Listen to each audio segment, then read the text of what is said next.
primary focus because I didn't like history in school.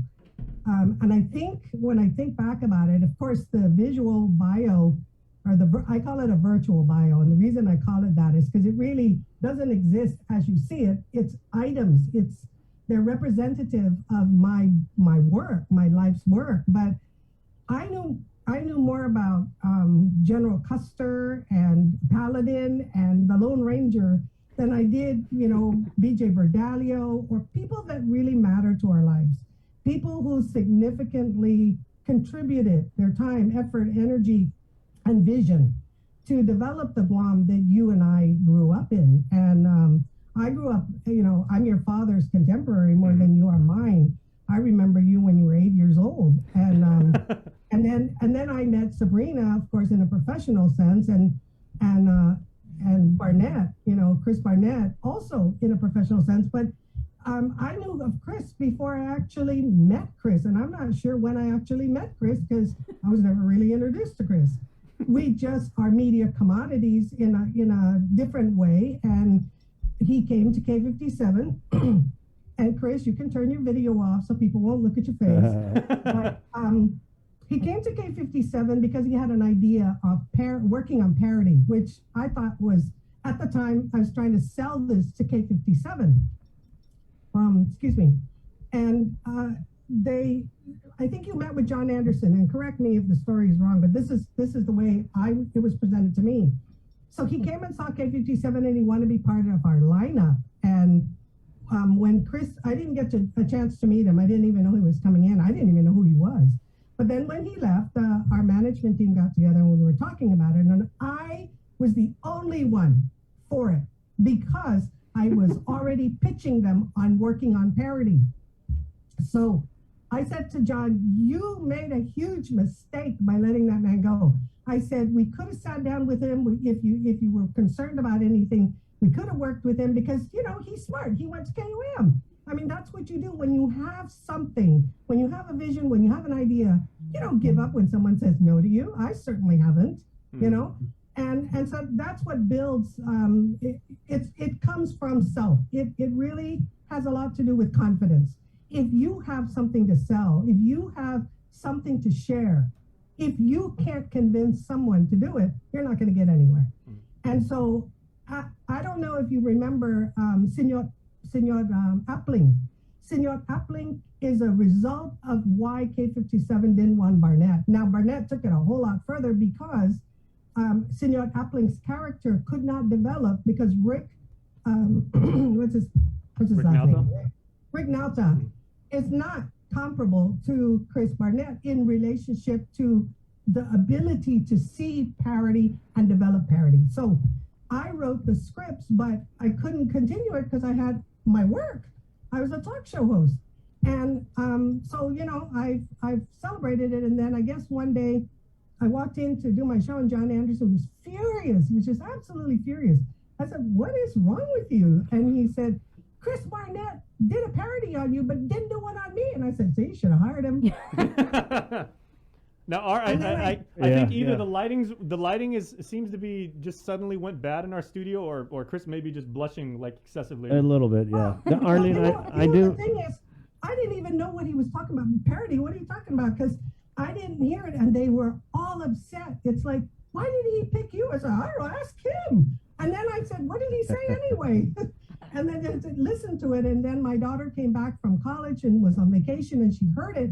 And she called up and she was so upset. She goes, Mom, this is you. And I said, what are you talking about? She said, they did a parody on you. Burnett did a parody on you. And I said, Tara, that's the greatest compliment anybody can give you if they do a parody on you. And I don't see any criticism given to me, whether it's a parody or a legitimate criticism. I will face that forward because that sharpens me. That makes me feel like I'm right on the right path, right? I mean, good, bad, or indifferent. I always say, if they're talking about me, they're not talking about anybody else. Yep. Yeah, Arlene, I had a boss once who told me, what was it? He said, hey, as long as they say your name right. And that was something that was told to me at the beginning of my career, and I just kind of stuck with that. It's funny that you bring up that story because you're right. I did go to the K57 at that time, and basically they'd asked me for an interview, but at the end of the interview, they ended up making a determination that I was functional household name, and I created the conditions that allowed me to come here to KUAM, and that was 24 years ago. So that's what I didn't understand, Chris, because one of the strongest points that I've had is the ability to speak frankly about things, no matter how controversial, and that's what PDN liked, that's what Guam Variety liked, that's what K57 loved, and that's why I knocked Rush Limbaugh off the air, because my show was more popular than Rush Limbaugh when it came to and it was local things we were talking about. So it touched everyone, right? I mean, everyone sensed it, lived it, and understood it. It wasn't something abroad. So I'm really surprised that they made that. I think that was an excuse, Chris. I don't believe it. Well, obviously I'm way over it. Of course. So much so. He still sleeps in the fetal position, like at night and everything like that, shaking sometimes. Yeah.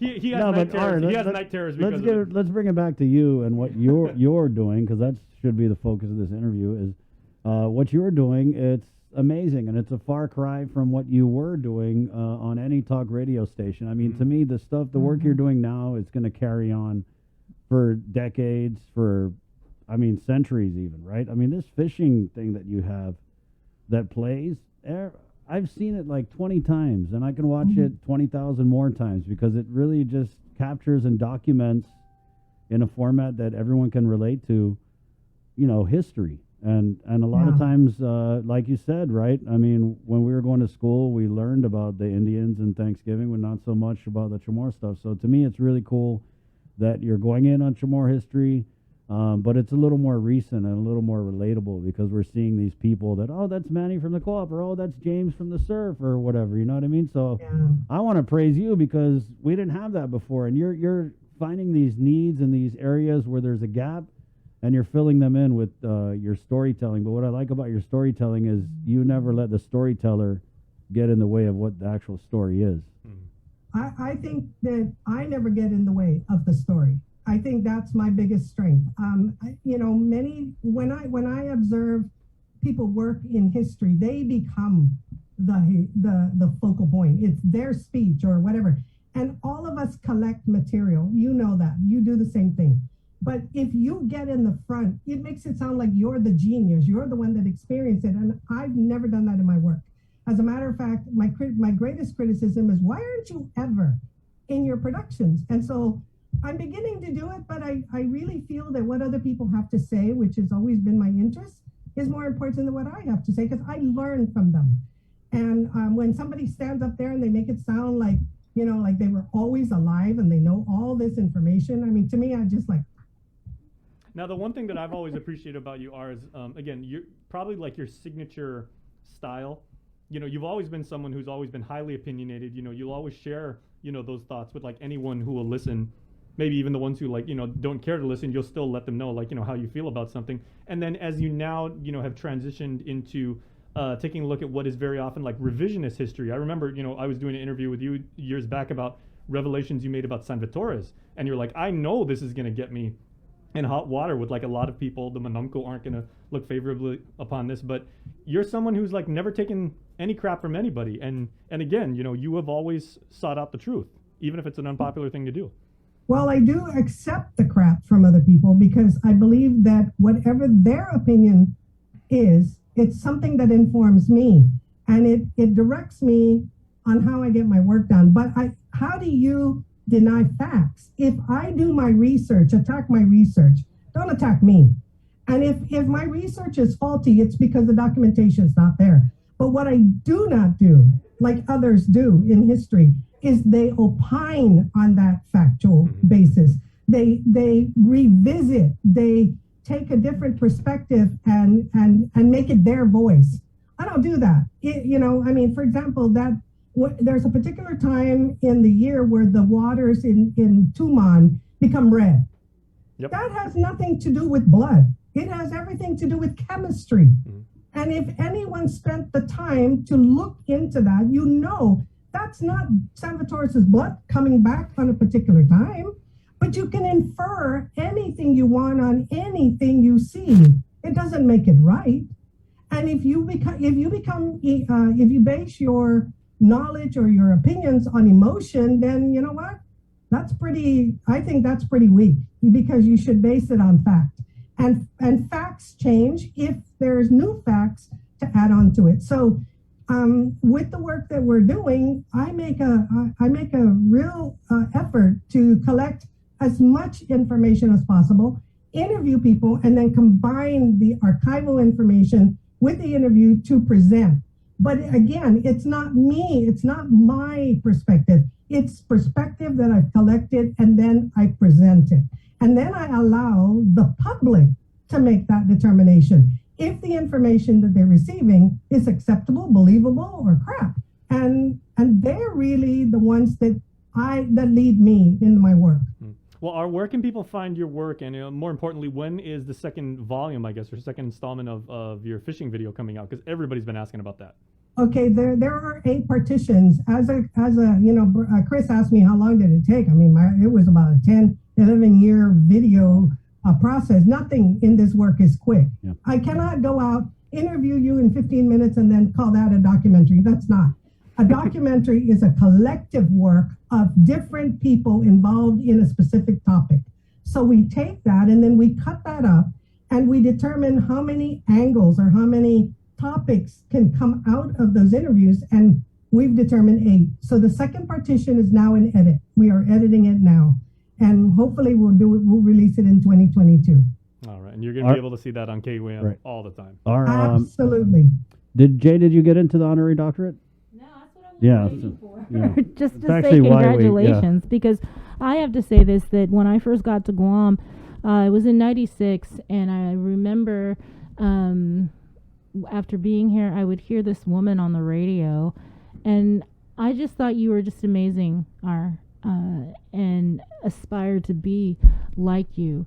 And, I just got to say, congratulations. This is so well deserved and a long time coming from someone who's listened to you and followed you.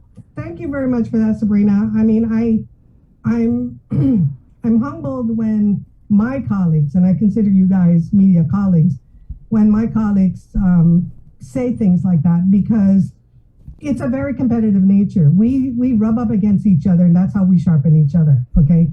And part of my success is that I never felt that I was someone's mentor or that people were looking up to me. What drives me is to do a good job, the best job that I can when I'm doing it. And I always felt that was a threat to everyone else, but I never focused on that either. And honestly, we never even sat and talked about it, right? Because I have equal admiration for everyone else who does this work, because it's not easy.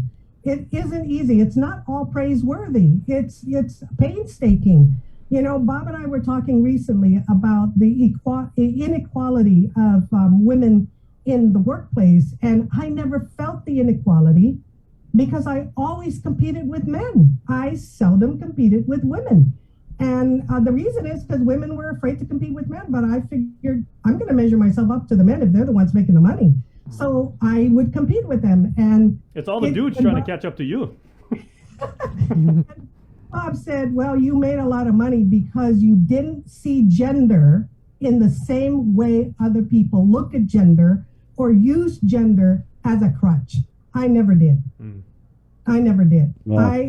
If I esteemed anybody, I said, okay, I know what they're doing, I know how they're doing it, and I'm going to be better than that. And I worked at it. And it wasn't anything personal. It was an estimation of how I can contribute and what I can do to improve myself. So I'm always about new and improved, Rlene. I'm always trying to sharpen my skills. I'm always looking for opportunity to do that. And I don't measure myself with anybody else, but I measure myself with the reception of the work that I do. And K57, every time I got criticized, K57 gave me a promotion. Every time the legislature tried to knock me off the air, they literally lobbied to remove me as a talk show host. And you know what resulted in that?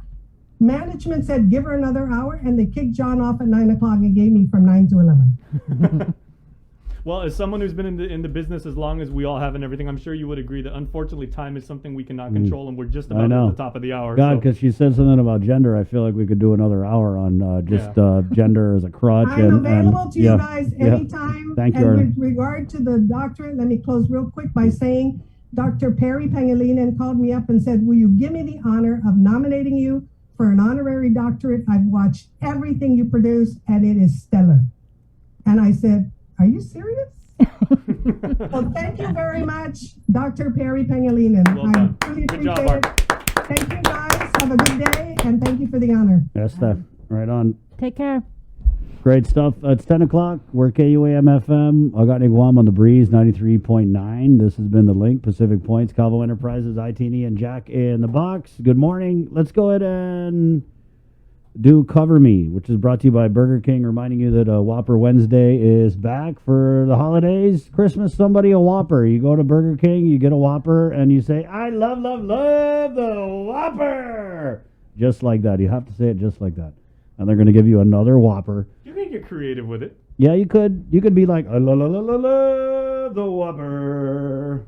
Yeah. I actually almost went to Burger King yesterday because in my mind, I thought it was Monday. And I drove by and I was like, let me grab Jay a Whopper, but it was Sunday. So go today, guys. All right?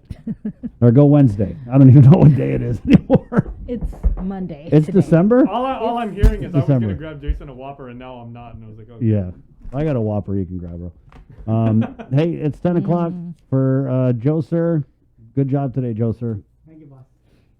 Good job, Bree. Good job. One day closer to Camelin Day, guys. That's it. That's what we're striving for here. It's 10 o'clock. This has been another episode of The Link. And Cover Me is brought to you by Burger King and Docomo Pacific.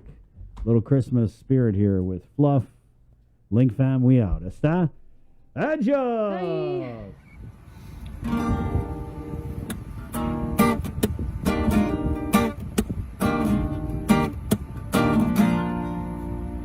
Wengin Zeus, wengin Jesus, umatu na si Zeus, dan kotugi tau siya, iya tatongan na bos niya.